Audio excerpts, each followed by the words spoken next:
Olá, como vocês estão? Espero que bem. Eu sou o Ricardo e aqui eu conto relatos para vocês. Caso tenha alguma história para nos contar, manda para o e-mail que está na descrição desse vídeo. E antes de começar, eu gostaria que vocês dessem aquela curtida nesse vídeo e se inscrevessem no canal. Muito obrigado e vamos começar com o relato de hoje. O silêncio do plano 3. Meu nome é André, tenho 37 anos e trabalho há mais de 10 no setor que muita gente evita até comentar. Sou auxiliar de funerária em São Paulo. Não é o tipo de emprego que alguém sonha ter, eu sei, mas a vida vai empurrando a gente para uns caminhos que nem sempre escolhemos. Entrei por indicação de um vizinho, que era motorista de remoções. Eu estava desempregado e topei o serviço sem pensar muito. O salário era razoável, e depois do primeiro mês acabei me acostumando com a rotina. No começo, o mais difícil era o silêncio.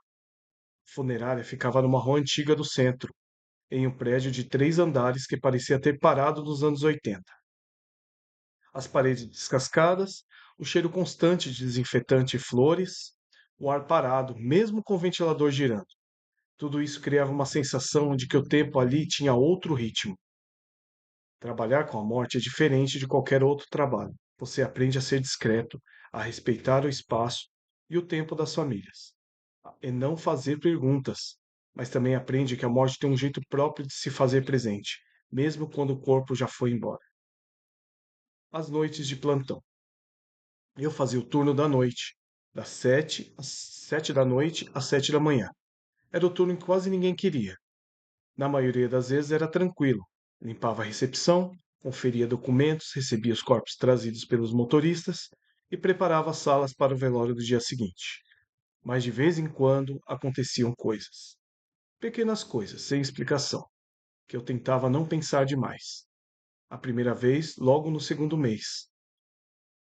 Eu estava sozinho, perto da meia-noite, revisando a sala onde ficavam as urnas. Chamávamos de Plano 3, porque era o terceiro andar e também porque lá ficavam as urnas do Plano 3, o mais caro.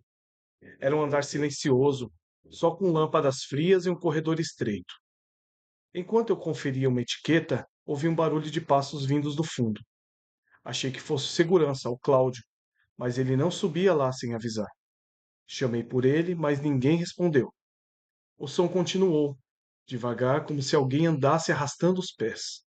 Peguei a lanterna e fui até o fim do corredor. Nada. Na hora tentei achar alguma explicação. Talvez fosse o vento batendo nas portas metálicas, talvez algum gato, sei lá. Mas eu juro que os passos tinham um ritmo humano. O som do interfone. Depois desse dia, comecei a reparar em coisas pequenas.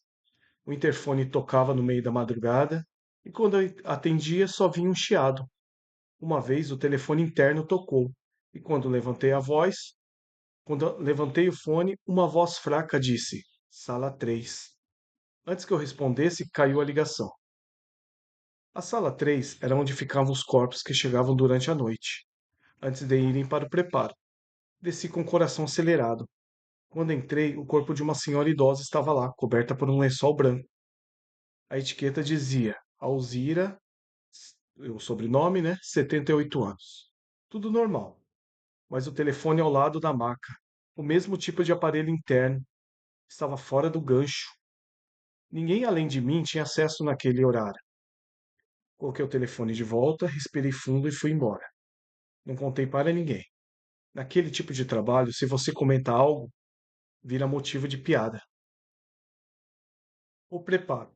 Com o tempo, aprendi a lidar com o que chamamos de preparo, o processo de higienização, maquiagem e vestimenta do corpo antes do velório. É uma parte delicada que exige respeito. Alguns funcionários faziam isso mecanicamente, como se estivessem lavando roupa. Eu sempre tentava pensar que ali havia uma história, uma pessoa que foi amada, que teve dias bons e ruins.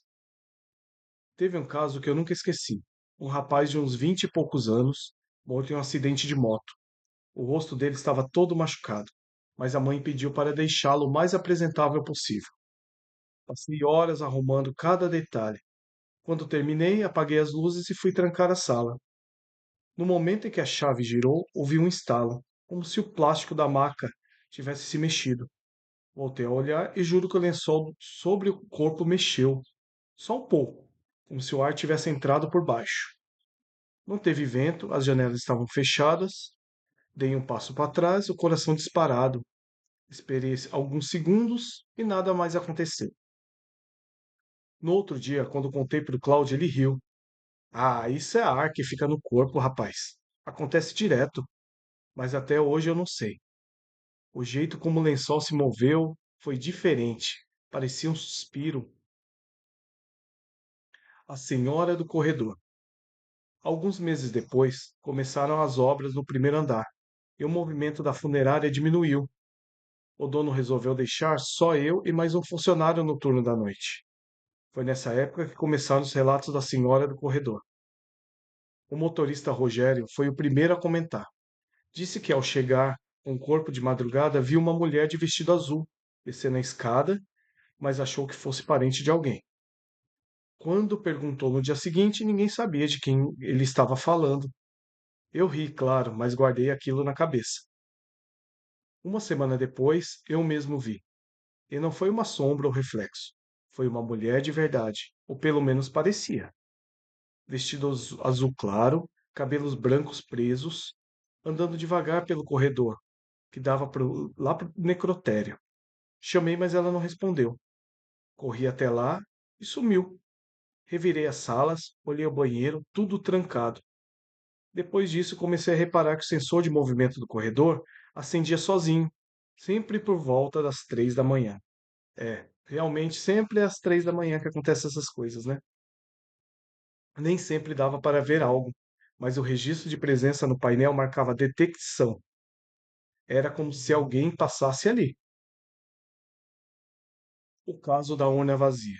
Certo dia, um velório começou cedo e o corpo precisava estar pronto às 7 da manhã. Fiz o preparo, deixei a urna na sala 2, fechei tudo e subi para conferir os documentos. Quando voltei, a urna estava vazia, a tampa aberta, lençol amassado e o corpo simplesmente não estava lá. Fiquei paralisado. Verifiquei todas as salas. Pensei que talvez alguém tivesse transferido o corpo por engano. Nada.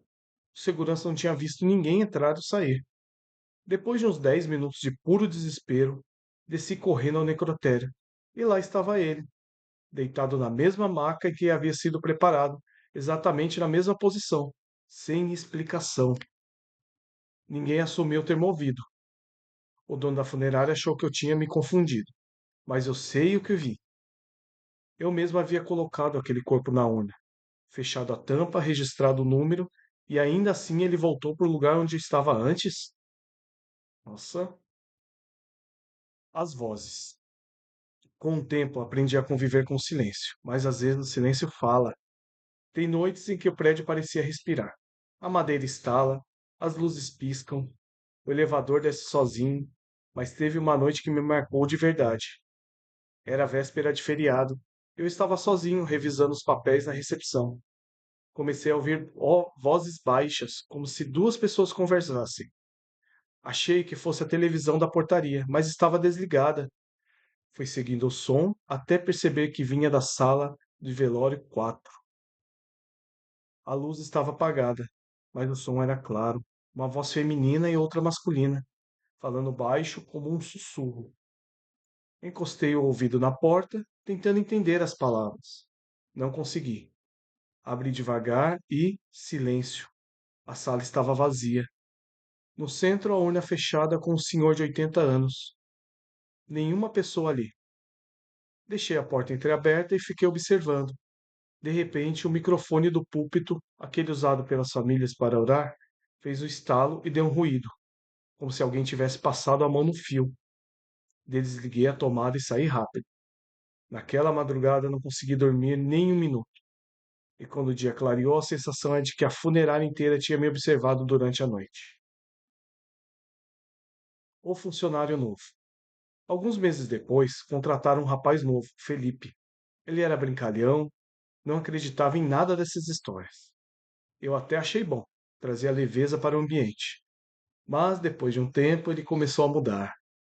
Ficava mais calado, distraído. Um dia perguntei o que houve e ele respondeu: Cara, eu vi aquela mulher que você comentou. de vestido azul. Ela estava parada no pé da escada. Naquela noite, Felipe foi embora mais cedo, dizendo que não estava se sentindo bem. No dia seguinte, não apareceu. Ligamos e a mãe dele disse que ele tinha passado mal de madrugada, com febre e temores, que não queria mais voltar. Nunca mais eu vi. A última noite. O tempo passou e eu continuei ali. O dono faleceu, a empresa mudou de nome, mas eu percebi no mesmo turno, perdão, mas eu permaneci no mesmo turno. Já não me assustava com quase nada. Até uma noite de 2022. Era um domingo, chovia forte e eu estava ali, sozinho, outra vez. Por volta das 2h30, o alarme do plano 3 disparou. Subi com a lanterna, a porta estava aberta, coisa que eu nunca deixava. Quando entrei, vi que todas as urnas estavam levemente fora do lugar, como se tivessem sido empurradas. O som do alarme ecoava pelo andar inteiro. Enquanto eu desligava o painel, ouvi uma voz baixa atrás de mim, quase um sussurro. André? Gelei. Virei rápido, mas não havia ninguém. Dei alguns passos para trás, tropecei numa urna e a tampa caiu no chão com um estrondo. O barulho ecoou pelo prédio inteiro. Fiquei parado, o coração saindo pela boca.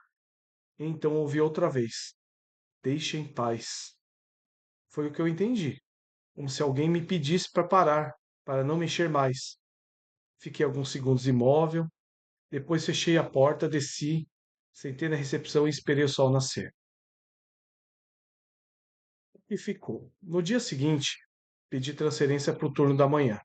Desde então, nunca mais subi sozinho no plano 3. Às vezes o pessoal novo comenta que ouve barulhos lá em cima. Eu só digo, deve ser prédio velho, mas por dentro eu sei que não é só isso. Depois de tantos anos trabalhando com a morte, aprendi que nem tudo termina quando o caixão se fecha. Há algo entre o silêncio e o som, entre o vazio e a lembrança, algo que fica ali, preso entre um andar e outro, esperando ser notado. Nunca mais vi a mulher de azul, mas de vez em quando passo perto da escada, sinto o cheiro de flores antigas, o mesmo que ela exalava. E o sensor de movimento, mesmo sem ninguém, ainda acende às 3 da manhã. Eu não digo que acredito em fantasmas, mas também não digo que não acredito. A gente aprende que há coisas que simplesmente acontecem, e o melhor que você pode fazer é respeitar. E é só isso que faço até hoje. Respeito o silêncio, respeito o invisível, respeito o que fica. Espero que vocês tenham gostado do meu relato e mando outros assim que possível. Um abraço. Muito obrigado, esse é o relato de hoje e até a próxima. Tchau, um abraço.